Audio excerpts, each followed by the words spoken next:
যেই অটোওয়ালা নামাজ পড়তে পারে না, সারাদিন যদি অটোওয়ালা নামাজ না পড়তে পারলো আমার কোনো আক্ষেপের বিষয় না, কিন্তু যখন ঘুমাইতে গেল তখন ঘুমের বিছনায় যায় যদি এতটুকু বলতে পারে যে মালিক সারাদিন অটোতে ছিলাম, রাখারও সুযোগ ছিল না, আমারও পেটের টান ছিল, বাচ্চা কাচ্চারও পেটের টান ছিল, আয় মালিক সারাদিন অটোতে কাটায় দিছি, তোর ডাকে সাড়া দিতে পারি নাই, এখন ঘুমাইতে চলছি, ঘুমো তো মউত, জানি না সকালে তুমি উঠাবে কি উঠাবে না, যদি না উঠাও তো মালিক এই মুহূর্তে আমি তওবা করে ঘুমাইতে চাই, সারাদিন তোর ডাকে আমি সাড়া দিতে পারি নাই, এখন কিন্তু আমি তওবা করে ঘুমাইলাম। যদি ঘুমায় গেল তো কোরআন আমাকে বলে ইন্নাল্লাহা ইউহিব্বুত তাওয়াবিন, ওই ব্যক্তির তওবা আল্লাহর কাছে গ্রহণযোগ্য হবে। ইয়া কওমি ইস্তাগফিরু রাব্বাকুম ইন্নাহু কানা গাফফারা, তার তওবা কবুল হবে, শুধু কবুল হবে না, সে আল্লাহর প্রিয় পাত্রদের অন্তর্ভুক্ত হবে, ওই লিস্টিতে তার নামও হবে। যদি আজকে বাইকওয়ালা সিএনজি ওয়ালা সারাদিন নামাজ পড়তে পারলো না, আমার কাছে কোনো আফসোসের বিষয় নাই, যদি ঘুমানোর সময়ও যদি একটু তওবা করে ঘুমাইতো।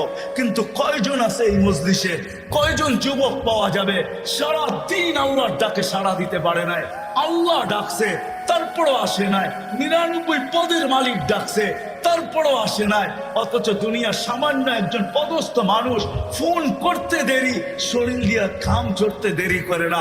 অনেকের তো লঙ্গিরও খবর থাকে না, এমন দ্রুত গতিতে ছুটতে থাকে। 99 পদের মালিক আল্লাহ ডাকছেন, তারপরও তুমি আসতে পারো না।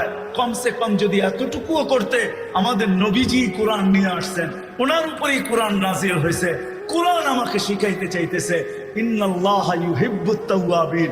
ও বান্দা, পাঁচ বারস নাই, তাতে কিছু আসে যায় না, তওবা তো করতে পারিস।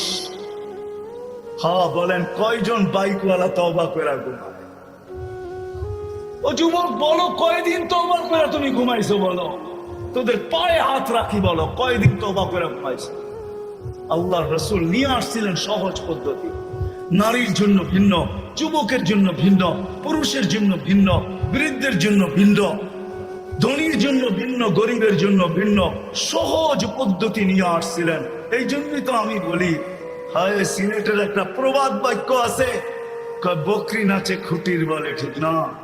আমাদের তো সামনেও খুঁটি, পিছেও খুঁটি। আমাদের নবীজি আল্লাহকে বলছেন আনতা রব্বুল কারীম, আলাইসা আনতা রব্বুল কারীম, আপনি কি রব্বে করিম না? আলাস্তু নবিয়্যির রহিম, আমি কি নবী রহিম না? ফাকাইফা তুযায়্যু হাযিহিল উম্মাহ বাইনাল কারীম ওয়ার রহিম, শুরুতে আপনি, শেষে আমি, উম্মত জাহান্নামে চলে যাবে, আমি মনকে বুঝাবো তো বুঝাবো কি করে? তো আল্লাহ বলতেছে কাসামতুল কিয়ামাতা কিসমাইন, কিয়ামতকে দুই ভাগে ভাগ করছি।